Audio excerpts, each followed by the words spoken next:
treat a certain organ, they'll give detox to clean up.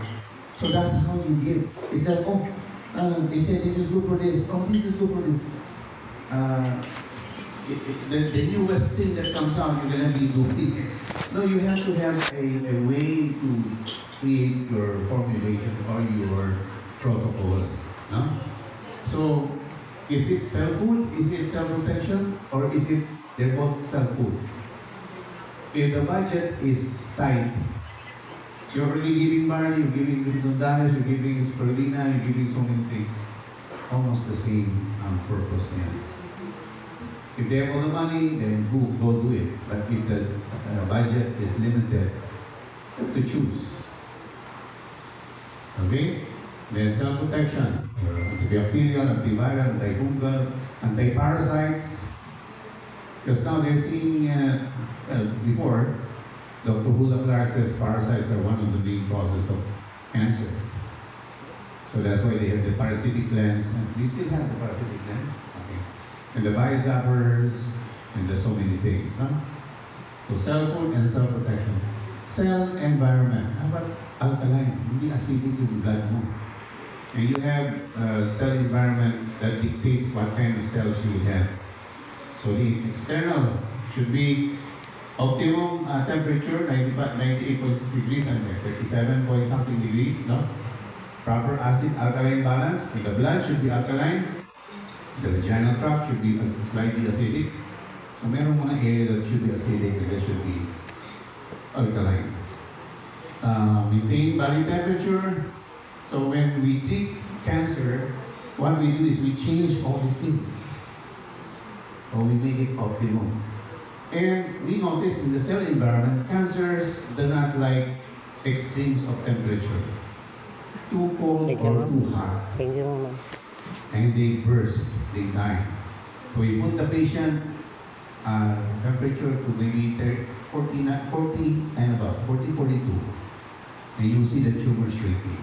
But you have to keep the head cool and the heart, pumping not too fast. So, pure air and water. Oxygen is good, but it's not just oxygen. We want ionized air, negative ions. Maybe even ozonated air. So there are things that you can do. Huh? So keep the cells free from stress. May affect you, no? And then cell exercise. You may be getting all the nutrients your body needs, but the body is sluggish. It's not moving. It's not working. So then you want to do something. You want to do maybe lymphatic drainage, lymphatic massage, have the patient move, let them, there are those, the vibrating platforms, no? Or trampoline. So there are ways to clear the system because if you don't make the lymphatics move, the lymphatics does not have a pump.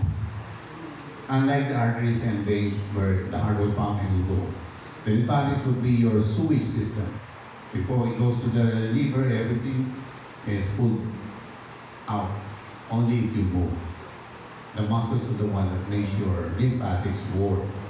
If you cannot exercise or move, then someone has to do the movement for them.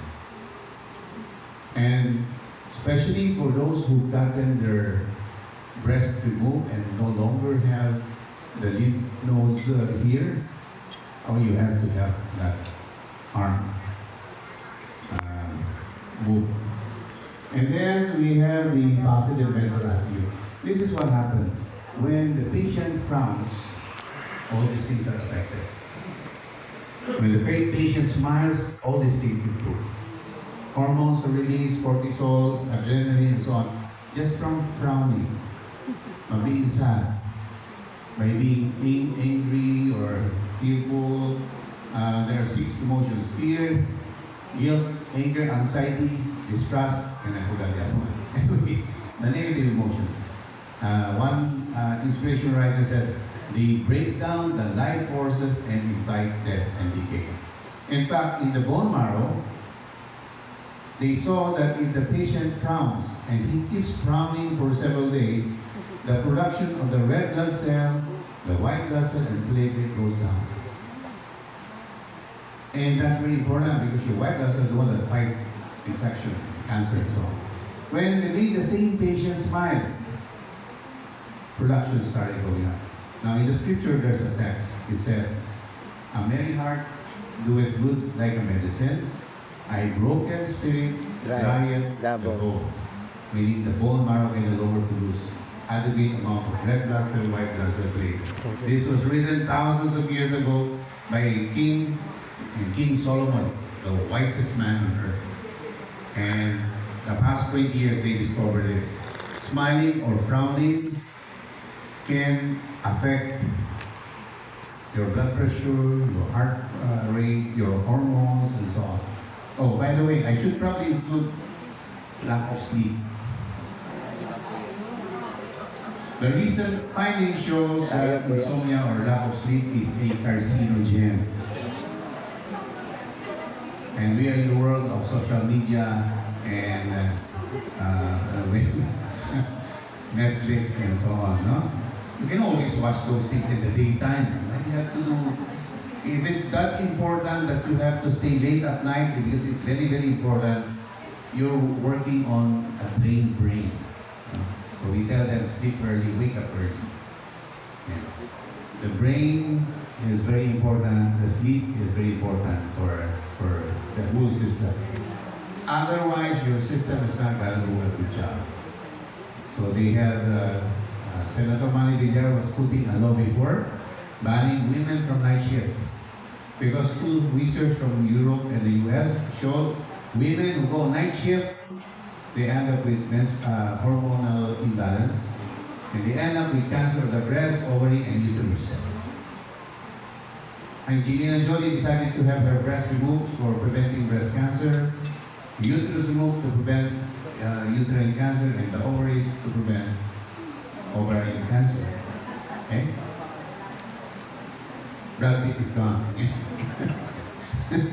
So remove insomnia, remove the late nights, remove your social media if it's messing up your system, especially for those who have family history of those kind of cancer. Diba? You have to be ruthless. When we think, when medical doctors treat cancer, they are ruthless. Never mind if you look like a zombie, they want to save your life. They'll poison you every month for 6 months. If you're still alive, they will repeat if the cancer is still there. But sadly, it doesn't work.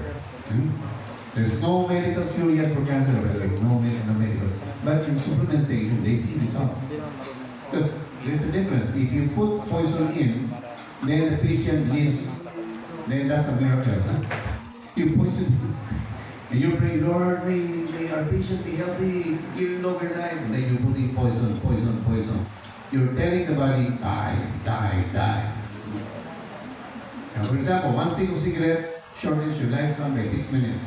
If you keep doing that, you're telling your body, I want you to die every 6 minutes. So your body will say, okay, I'm okay. Same thing with chemotherapy. Now, if I were to put nutrition in, superfood, and so on, then I say, Lord, may this patient improve and get to live longer. Who do you think will get a better result? So, practical, diba? That's called common sense. But sadly, it's no longer that common. Huh? Okay, so remember this. Huh? Self-protection, self-food, self-health. So you ask yourself, is this treatment I'm doing, what is it for? What about this supplement? What about this thing I'm giving? What is this for? It's just that to make money, to meet up with expenses, or is this really, will this really help my patient? Once you look at it, you will not be able to forget this because, the cellular principle will help the patient from many different aspects. What did cryptomonadalists do? Protection, nutrition, change the chemistry. Why do you give cleanse? To clean out.